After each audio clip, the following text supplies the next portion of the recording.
Welcome to the HRchat podcast, bringing the best of the HR and talent communities to you. Welcome to another episode of HRchat. I'm your host, Bill Banham, and today we are joined by Joshua Karam. Josh is co-founder at Toronto-based Hire, a mobile platform which uses AI to connect traditional companies like restaurants and bars with independent labour to fill hourly paid shift work. Josh, welcome to HRchat. Thanks for having me, Bill. Much appreciated. Josh, tell us a bit about yourself. Let's start by looking at your career history up to joining Hire. It's been quite a history. Through and through, I am an HR enthusiast, having spent the last 15 years in this space. The first decade or so was working in the Toronto market within the hospitality world, more specifically within hotels as an HR leader. And that's really where I started my career. I started in Toronto as a young HR coordinator, fresh out of Ottawa University with an honors degree in HR. And a decade later, I was the HR director for the Westin Harbour Castle, as well the president of the Hospitality Human Resources Professional Association in Toronto. And it was just really the perfect start for an HR career, giving me just a level of experience and insight into the world of human resources that I just feel blessed for. It helped set me up for success after the hospitality world when I ventured out and I was operating my own HR services firm for a number of years across Canada, Synchronize HR, really working with major clients like Roots and Sky Service Business Aviation and others, helping them from an HR perspective with everything from leadership development programs and team building exercises to recruitment of top quality HR talent that would really help get their businesses from good to great. And I was loving life as the founding director of Synchronize HR, and then Hire came along and just we had an idea of how we could reshape the way that businesses think about hourly paid shift workers. And I, in late 2015, came together with a great co-founding team. And we've been building Hire ever since, and look forward to sharing those details with you. That's a good lead-in. Please tell me a bit about Hire. What does it do? Ultimately, going back to what I mentioned just a moment ago, it's about we started Hire with this idea, and working in the hotel space for many years, and also doing HR support for, I mentioned Roots. So you're talking retail, where there's this need for contingent labor, hourly paid shift workers. And we really wanted businesses to think differently about how they handle those contingent workforce. And it was for a couple of reasons. One, because you've got this significant shift in the way that young, aspirational individuals want to work. They want to work differently today than they did in the past. And at the same time, you've got businesses that are struggling because there is a ever shallowing labor pool. And it's just happening not just in Toronto, but all across North America. And at the same time, just layer on top of that the fact that businesses are struggling because there's legislative changes that are happening that are impacting the way that they can schedule this contingent labor. And so with that, we built a fully mobile platform that lets businesses fill hourly paid shifts on demand and do so with independent contractors. So it's really built with the ease and efficiency of Uber in mind, but instead of a passenger needing a driver, it's a business that needs a bartender tonight or a retailer that needs a stock clerk. And it's really meant to be a win-win for both parties, meaning businesses need to make a little extra money or fill a shift because somebody's no-showed or called off or there's a spike in business. And on the flip side, you got workers that already have a full-time or part-time job but want to earn just a little extra income this week because they need or want to do a little more with that money. Talk to me a bit about the technology behind Hire. Does it, for example, I'm thinking Uber here, have some option where you can rate that staff member you've brought in to cover that shift? Great questions, Bill, and definitely one that we looked at when we started building Hire.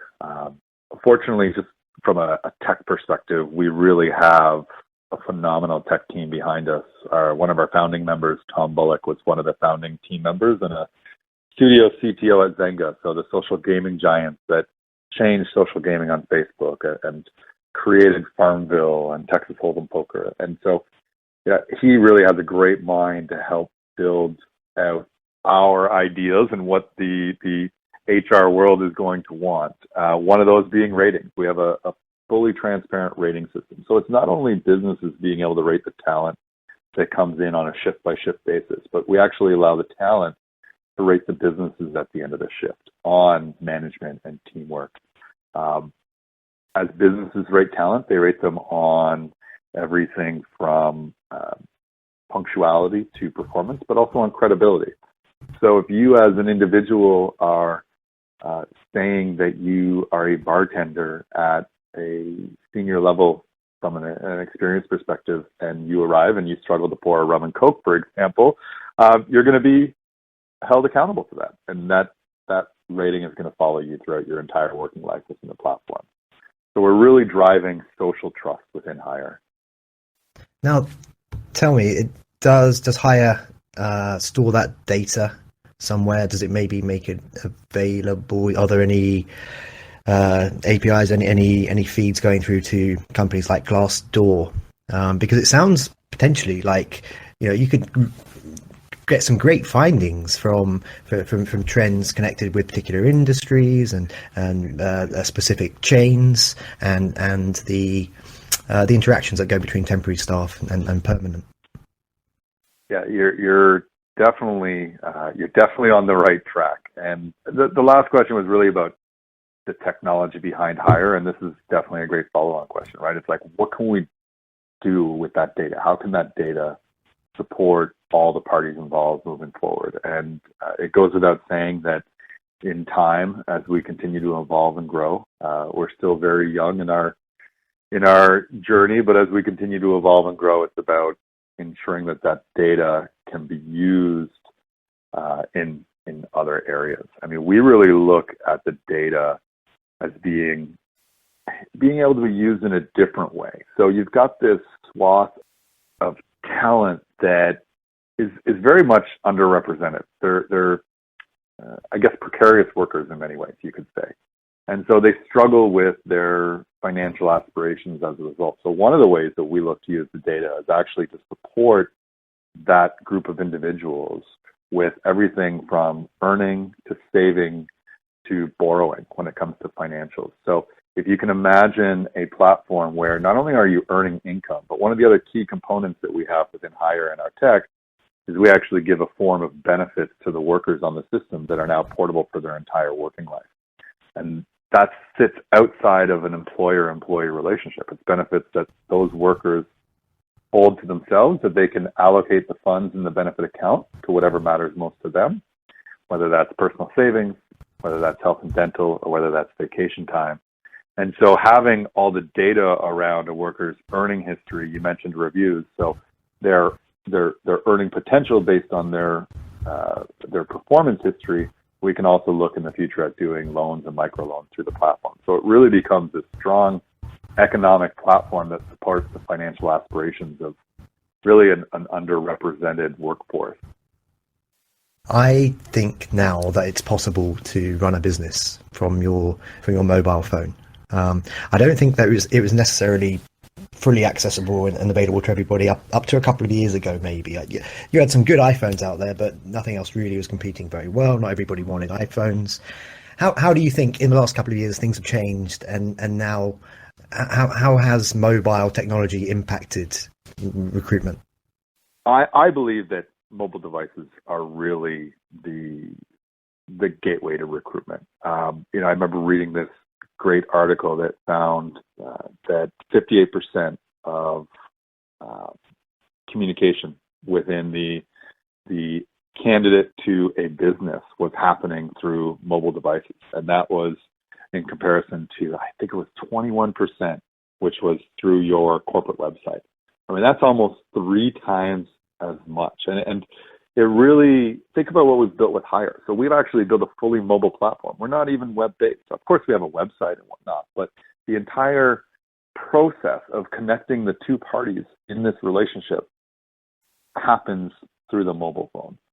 And there's just so much to be said about the optimization of the potential candidate, really, I guess, putting forward your best foot when it comes also to your employer brand through a mobile device, and the time that you have with the people that you ultimately want working with your business. I mean, is it time with them sitting at a computer, or is it time with them looking on their mobile device as they're waiting for the TTC or going from point A to point B? Tell me a little bit more about your role at Hire. What does an average work week look for you? And what are those one or two, three things which you love doing the most? Yeah, that's an average work week is average is definitely the wrong word. We like to say our work week is eat, sleep, and conquer, and one of those more than the other. It's truly, Bill, we're a startup. I mean, we've been in operation now for just over a year, but it is a strong grind, and we're loving every minute of it. I mean, very fortunately, we're a very well-rounded team. Myself having an HR background is key. I mentioned Tom already. We're also, as a third co-founder, we have Erica Moses, who is a lobbyist by trade, a public affairs specialist. And you can imagine having an HR person, a tech person, and a public affairs person as your trio of co-founders really makes it a well-rounded team to help bring Hire to market. Yeah, From sure. what that means for me in terms of my role, I mean, really I focus on operationally, how can we position Hire operationally to be successful. So what does that mean? It means I'm building out a team. I am helping to manage logistically what are we doing every single day that helps get us where we need to be the next day, the next week, and the next month. A startup life is all about where are you going to be 12 months from now if you're ever going to be around. 90% of startups fail for a reason because they don't execute flawlessly. So if you're really curious about what keeps me busy every day, it's supporting our team on the operational side of things, and also giving HR a voice consistently in everything that we do, because really at the core of what we're doing is getting to businesses and getting to HR professionals to help them think differently about how they handle that talent, that contingent workforce. And being an HR person certainly gives me a leg up in those conversations, I think. As an entrepreneur, what would you say to somebody who came to you and said, "Hey, Josh, I've got this great idea for a business. I've been in a full-time role for Company X for the last 15 years, but I'm thinking about making the leap." What would be your advice to them? How long do we have? I would have a lot of things to say to that person. And you know what? In the spirit of full disclosure, ever since operating Synchronized HR and now Hire, I get that question a lot from prospective entrepreneurs that want to step out of the corporate workplace. My advice to them isn't really so much advice. It's more so a question. And the question is, how badly do you want it? Because to bring it to life, it involves sacrifice. It involves working 25 hours a day, 8 days a week. And you really need to give it your all. So if you're going to be a successful entrepreneur, it means working at it full time. And unfortunately, that sometimes means other sacrifices in the way, whether that is giving up some of your regular habits that you might look to as being things that are super fun and enjoyable. And so it's more about a question. And I think that if there is one piece of advice that I give, it's you have more in the tank than you think you do, because it is going to be a grind and you will be exhausted at certain points, and you just have to figure out how to pick yourself up, dust yourself off, and move forward to get to that next day. So I love that conversation, and always open to having it with prospective entrepreneurs, because I was there once, and it's definitely a big leap forward. So you and I met recently. We are recording this in the middle of December 2016. You and I met recently at Disrupt HR Toronto. Tell me a little bit about your experiences there. Which sessions did you enjoy? Apart from meeting myself and Tim Baker, who else were wonderful, who you loved meeting? It was definitely. I think meeting you and Tim was just great, and obviously helped get us to this conversation. So thank you. My motivation with Disrupt HR is simple. I have been an HR enthusiast for years, but I've also seen that change is needed in the space. The way we used to do things as HR professionals isn't always going to be successful. In fact, I think more times than not, it's not going to be successful in the future. And so really the reason why I wanted to attend Disrupt HR Toronto and why I've attended other Disrupt HR events is because I want to be part of that change, and I want to help support the other HR professionals and enthusiasts like me that want to drive forward that change. And that's really what Disrupt HR is all about. It was the whole environment there, and I think Tim certainly did a great job kicking off the whole night and just making it very motivational for everybody that was in the room. Definitely some great speakers and great topics. I think the one that stands out for me is actually an individual that I connected with in the past, in his past working life, and that was Rob Catalano. And it's all about rating performance management reviews as 0. And I think it was just such a great presentation about how we really, as HR professionals, need to rethink the performance review process and what him and his team are doing to help change our thought process on that. Rob Catalano is one of the nicest men in HR. He truly is. I mean, he's definitely phenomenal. He's an inspiring chap like yourself. We're going to be well, you are. We're going to be wrapping up fairly shortly. But before we do, how can our listeners learn a bit more about you? Thank you for that. I think there's 2 channels. First would be, feel free to check me out on LinkedIn, Joshua Karam. And honestly, I would say to those that are listening, if you'd like any insight into what we're doing, or if you just going back to the conversation, hey, listen, I'm a young individual who wants to start something and would love to have a conversation about that, feel free to reach out to me. I'm happy to have those conversations as well. We're online at www.hyr.work, HYR.work. Feel free to reach out to us that way as well, or josh@hyr.work. Okay, thank you very much. So that takes pleasure. us. Thank you. No, you've been a great guest today. I'd love to get you on again. I think we could do another whole episode about HRchat and the technology behind it. So until next time on that. But thank you very much for listening today. And until the next episode, I've been your host, Bill Banham, and this has been HRchat. Thank you for listening to the HRchat podcast, brought to you by the HR Gazette.